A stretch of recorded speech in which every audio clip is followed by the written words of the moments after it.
सुनाते रहते हैं, आप लोग अपने टाइम से ही आते हैं और फिर ठीक है, भगवान तभी खुश होते हैं जब हम अपने टाइम पर बंधे रहते हैं। लेकिन इस टाइम से नहीं, अगर भक्ति के टाइम पर हम बनेंगे तब। ये घर गृहस्थी का काम है, इसको हम टाइम से करेंगे, छोड़ दीजिए। लेकिन भक्ति के मार्ग पर अगर हम टाइम से जाएंगे, टाइम से जाकर के वहाँ जितना जल्दी हो सके, जितना कम हो सके, उस घर गृहस्थी के कार्य को जल्दी कर लो और जितना ज्यादा हो सके प्रभु की भक्ति में टाइम दो। सिर्फ 2 दिन का समय आप लोगों के लिए और है। 2 दिन के समय में अगर हम टाइम से आकर के, अरे 12 बजे से ना 1 बजे से आ जाओ। मुझे पता है कि आप लोग एकदम सैर के हो, थक जाओगे 12 बजे से बैठ करके 5-6 बजे तक, लेकिन भक्ति में जो बैठेगा उसे कभी थकावट नहीं हो सकती। भगवान की भक्ति के लिए हम एक आपसे ही नहीं बोल रहे, बल्कि सबसे ही कह रहे हैं। सभी लोग एक आप ही नहीं, जितने भी जो भी भक्त हैं वो आप लोग। हमने देखा है जब हम यहाँ 2 बजे आते हैं तब तो कोई ही नहीं होता है। 12 बजे से प्रोग्राम 12 बजे से नहीं और 1 बजे से मानो हो ही जाता है शुरू। लेकिन आप लोग अगर जल्दी आ जाए, अरे कहीं गलत काम होता हो उसके लिए टाइम निकालो, कोई बात नहीं, मत आओ वहाँ। ये सोचो कि ये गलत काम यहाँ नहीं जाना चाहिए। अच्छी काम के लिए आपका अगर घर गृहस्थी का काम, वैसे तो हम नहीं कहेंगे बिगड़ रहा हो, बिगड़ेगा नहीं। सुबह सुबह भोजन पानी सब हो जाता है, शाम को होगा लगभग जब कोई दुकान से आएंगे, नौकरी से आएंगे, तभी भोजन बनेगा। हम 1 बजे से आ जाएं या फिर 1:30 बजे से आ जाएं, आकर के जो प्रभु की चर्चा हो रही है आपके लिए हो रही है, हमको सुनाने के लिए, हमारे भविष्य के लिए हो रही है। और जहाँ प्रभु की चर्चा होती हो वहाँ घर पर ज्यादा टाइम नहीं लगाना चाहिए, वहाँ जाकर के प्रभु की चर्चा सुननी चाहिए, टाइम से सुननी चाहिए। और हमारे सत्संग में क्या होता है, अब भैया अगर कोई ढोला नौटंकी तमाशा होता या रामलीला होती, मुझे वैसे ये बात नहीं कहनी चाहिए थी। हमने सुना है, यहाँ भक्त बताते हैं कि अगर ऐसा कोई काम हो तो यहाँ जगह नहीं रहती है, बहुत भीड़ होती है। और हमारे सत्संग में आप लोग ये बताओ, हम सुना रहे हैं या हमारे भैया सुना रहे हैं, कोई गलत बात सुनाते हैं? गलत तो नहीं सुनाते हैं, प्रभु की चर्चा ही करते हैं, सत्संग ही सुनाते हैं। आपके भविष्य के लिए आपको क्या करना चाहिए, कैसे करना चाहिए, कैसे चलना चाहिए, ये सारी बातें सुनाते हैं। तो ये कोई गलत तो नहीं है, ये अच्छी बातें हैं। आपके भविष्य के लिए आप सही रास्ते पर चलो, आपको कैसा चलना चाहिए, ये सब कुछ बताया जाता है। तो हम लोग क्यों इतना लेट हो जाते हैं, इसलिए बताना पड़ता है। इस साल ये ज्यादा हुआ है। वैसे तो आप लोग 1 बजे 1:30 बजे से 2 बजे से जल्दी आ जाते थे, लेकिन अब तो हद ही पार हो गई। पता नहीं, हो सकता है भैया ज्यादा काम हो, वो छठ पूजा आ रही है ना, इसलिए हो सकता है ये काम हो। कोई बात नहीं, कर लो, 2 दिन का काम। सत्संग और है, अगर आओ तो आपकी हमारे हाथ जोड़ के आप लोगों से प्रार्थना है, अगर आप लोग 12 बजे से ना तो 1 बजे से भैया आ जाओ तो आपकी महान कृपा होगी, हमको भी अच्छा लगेगा। और हमारे साथ साथ अगर आप लोग जल्दी आओगे तो जहाँ आप जिस इष्ट को खुश करना चाहते हो, जिस इष्ट को वो खुश, वो इष्ट जहाँ बैठे हैं वहीं बैठ करके देख रहे हैं कि आप सत्संग पंडाल में कितने समय से पहुंच करके सत्संग सुन रहे हो। भले ही आप 3:30 बजे आओ और गुरुदेव भगवान आए, उससे आप 15 मिनट पहले आ जाओ। फिर आप ये सोचो कि गुरुदेव भगवान ने नहीं जान पाया कि हम 15 मिनट पहले ही आ गए। वो वहाँ बैठे बैठे सब देख रहे हैं, सब सुन रहे हैं, सब दिखाई दे रहा है कि आप कौन भक्त कितने टाइम पर सत्संग सुनने के लिए जा रहे हो। और गुरुदेव भगवान की छोड़ो, जिसको आप मानते हो, जिस इष्ट की आप पूजा करते हो, उस इष्ट की चर्चा चल रही है। अगर वो इष्ट आपके खुश होना, उनको खुश आप करना चाहते हो, उनकी चर्चा सुनना चाहते हो, उनसे मिलना चाहते हो, तो आपको सबसे पहले उनको खुश करना होगा। और वो खुश कब होंगे कि प्रथम भक्त संतन कर संगा, दूसरी भक्त मम कथा प्रसंगा। भगवान श्री राम ने शिव जी को नवदा भक्ति के बारे में, जो 9 प्रकार की भक्ति होती है, उसमें यही बताया था कि पहली भक्ति तभी प्राप्त होती है जब कोई भी भक्त संतों की संगत में जाता है, संतों की संगत में बैठता है। दूसरी भक्ति मम कथा प्रसंगा, दूसरी भक्ति तब प्राप्त होती है जब मेरे प्रसंग को, जो संत महापुरुष कहीं कथा भागवत होती हो,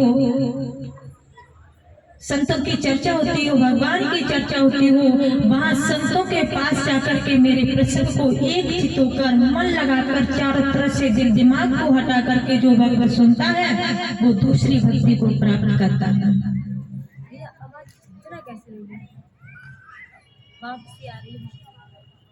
वो दूसरी भक्ति को प्राप्त करता है। अब बताओ, आप लोगों को दूसरी भक्ति, पहली भक्ति आप नहीं प्राप्त कर पा रहे हो, मुझे ये बात नहीं करनी चाहिए। अब अगर बाद में आ रहे हो चलो कोई बात नहीं, बाद में आओ, लेकिन पहले आ जाओ तो और अच्छी बात है। क्योंकि हम कोई ऐसा तो नहीं कोई गाली गलौज कोई गलत बात बता रहे हो, आज भगवान की चर्चा कर रहे, प्रभु की महिमा सुना रहे, आपके भविष्य के लिए और जिस रास्ते पर हमको चलना चाहिए, गुरुदेव भगवान की महिमा सुना रहे, और हम गुरुदेव भगवान की महिमा को सुनने के लिए टाइम देख रहे हैं। तो बताओ ये अच्छी बात है या गलत बात है? बहुत कह दिया, अब नहीं कहेंगे, क्योंकि किसी किसी को गुस्सा आ रहा होगा। चलो कोई बात नहीं, आप जितने टाइम से आ रहे हो उतने टाइम से आओ, तो समय आएगा तो वो भी सब देख लिया जाएगा। धीरे धीरे जहाँ सत्य का दरबार लगा होता है, वहाँ मैंने बताया था जो काल होता है, काल भक्तों को जाने नहीं देता है। सत्य का दरबार लगा होता है, वहाँ काल भक्त को कोई ना कोई किसी न किसी प्रकार से विघ्न पैदा कर देता है, बीमारी का या फिर कोई XYZ कोई भी विघ्न हो, काल निरंजन हजारों विघ्नों को पैदा कर देता है, जिससे कोई भी भक्त सत्य के मार्ग पर न पहुंच पाए। वही तो हम भक्तों का हाल है। लेकिन फिर भी काल कुछ नहीं कर पाएगा। क्यों? हम एक सच्चे सदगुरु के भक्त हैं, और जो सच्चा सदगुरु का भक्त होगा, सिर्फ मेरी आपसे यही प्रार्थना होगी, सिर्फ विश्वास बनाए रखना। गुरुदेव भगवान के चरणों में अपने मन को, अपने दिल दिमाग को लगाए रखना। फिर काल चाहे लाखों बार करोड़ों बार झकझोरा दे, फिर भी आपका कुछ नहीं बिगड़ सकता है, अगर आपके अंदर विश्वास है तो। तभी तो परम संत कबीर साहब ने कहा कि जाके मन विश्वास है, सदा गुरु ते संग, और कोटि काल झकझोर है, ताव न हो चतुर। अगर हमारे अंदर विश्वास है तो सद्गुरुदेव भगवान हमेशा ही हमारे साथ रहेंगे। काल करोड़ों बार लाखों बार झकझोरा दे, फिर भी हमारा कुछ नहीं बिगड़ सकता है। सिर्फ बात है किसकी? विश्वास की। तो भक्ति सद्गुरुदेव भगवान से प्रार्थना कर रहा है कि हे प्रभु आ जाओ, आपके भक्त आपका इंतजार कर रहे हैं, सोच रहे हैं भगवान, आपके भक्त भले ही इस संसार से आपकी शरण में नहीं आ पा रहे, लेकिन फिर भी कोशिश करके आए हैं प्रभु। अगर एक बार आपकी कृपा हो जाए तो हे दीन बंद दीनानाथ, हे बंदी छोर सद्गुरुदेव भगवान, हम भक्त भी बंधनों से रहित हो जाएंगे, बंदी छोर हो जाएंगे, हमारे अंदर भी भक्ति का अंकुरण होने लगेगा। प्रभु आ जाओ, आपके भक्त आपका इंतजार करते हैं। क्या कह रहे हैं?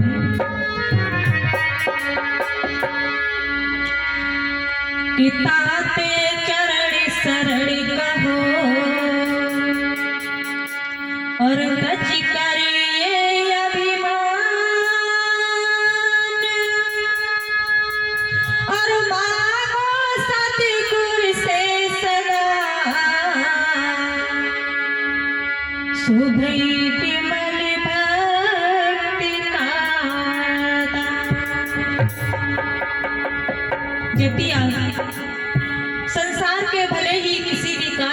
करते रहो। लेकिन जो भी समय आप सतगुरुदेव भगवान के चरणों में निकाल कर जा रहे हो, वो समय आप सिर्फ भक्ति के लिए निकालना। जब भी आप जा रहे हो तो सब किसी भी चीज को ना मांग करके सिर्फ भक्ति का दान मांगना। प्रभु, मुझे दुनिया की कोई भी दौलत नहीं चाहिए, कोई भी सौदा नहीं चाहिए, अगर मुझे कुछ देना है तो भक्ति का दान दो, क्योंकि भक्ति ही हमारे साथ जाने वाली है, भक्ति ही हमारी साथी है, भक्ति ही मेरी सच्ची मित्र, सच्चा दोस्त, सुख शांति वह सच्चा आनंद देने वाली है। सभी भक्त प्रार्थना करते हुए सद्गुरुदेव भगवान से कहेंगे क्या कि दर्शन दे जइयो, अरे सद्गुरु लय शरण तुम्हारी, दर्शन दे जइयो।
मुझे दुनिया की कोई भी दौलत नहीं चाहिए, कुछ नहीं सुहाना है, इसलिए आ जाओ। कहते हैं क्या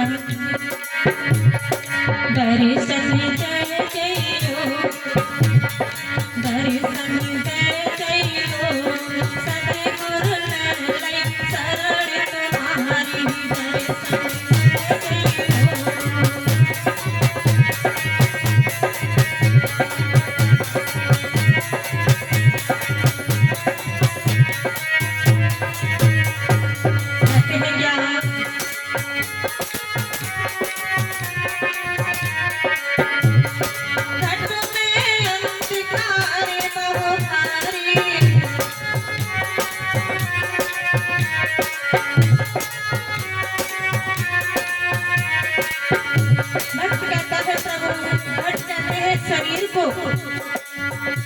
शरीर के अंदर बहुत अंधकार है।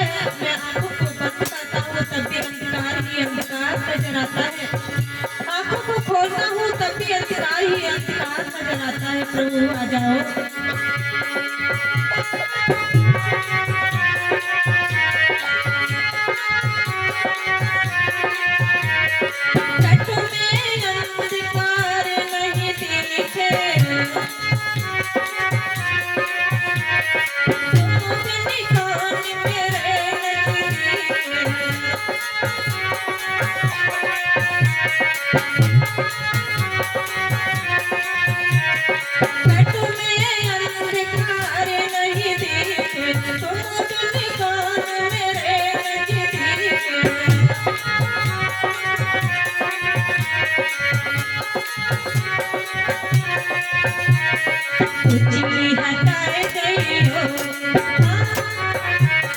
कुचली हटाए जइयो, सद्गुरु लय तुम्हारी, कुचली हटाए जइयो।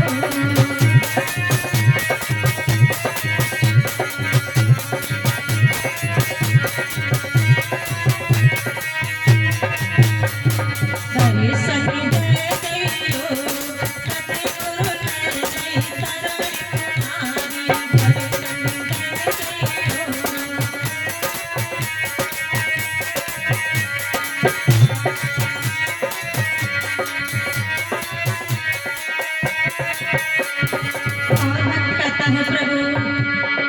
मुझे कुछ नहीं दिखाई दे रहा है, मेरे चारों तरफ अंधकार ही अंधकार है, मेरे आंखों के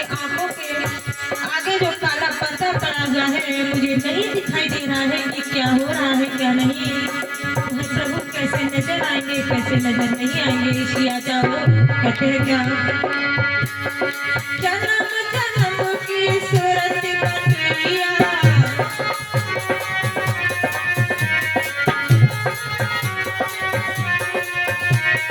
जन्म जन्म की सूरत कटिया, ऐसे हंसी रही सारे होतिया।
मेरे अंदर जो अशांति है उस कारण मैं संसार वाले लोगों से कटुक वचन बोलने लगती हूँ। इसलिए अगर आपकी कृपा हो जाए तो ये दीननाथ भक्ति का अंकुरण हो जाए, और भक्ति का अंकुरण जब होगा तो भक्त के अंदर वह दया क्षमा स्नेह प्रेम संतोष ये सभी भक्ति के मित्र आने लगेंगे। कहते हैं क्या,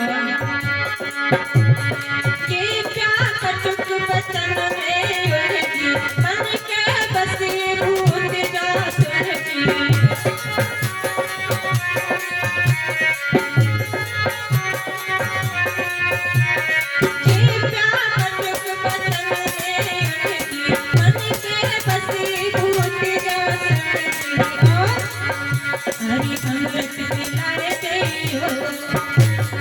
अमृत पिलाए जइयो सतगुरु नैन शरण तुम्हारी, अमृत पिलाए जइयो।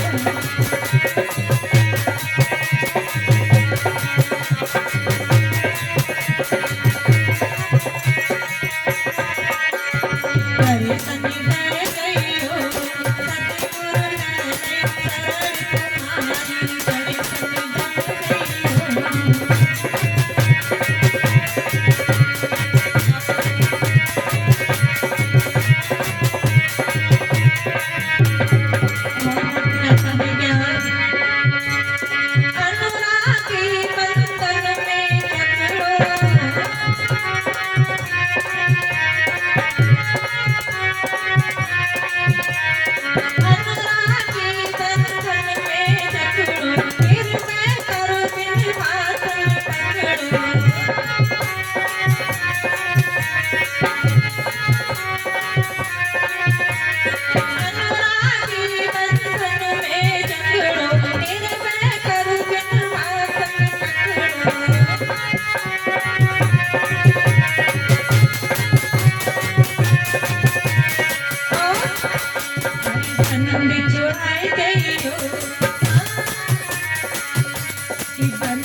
कहते हैं कि जब कोई भक्त भाव और विश्वास के साथ पुकारता है तो प्रभु नंगे पैरों ही दौड़े चले आते हैं। तो हम सभी भक्त भाव और विश्वास के साथ उस पूर्ण मसीहा पूर्ण सद्गुरुदेव भगवान को पुकारेंगे। तो भक्त सद्गुरुदेव भगवान से कहता है, प्रभु मुझे इस दुनिया में और कुछ नहीं चाहिए, अगर कुछ देना है तो मुझे भक्ति का दान दो। मैं भक्ति प्राप्त करना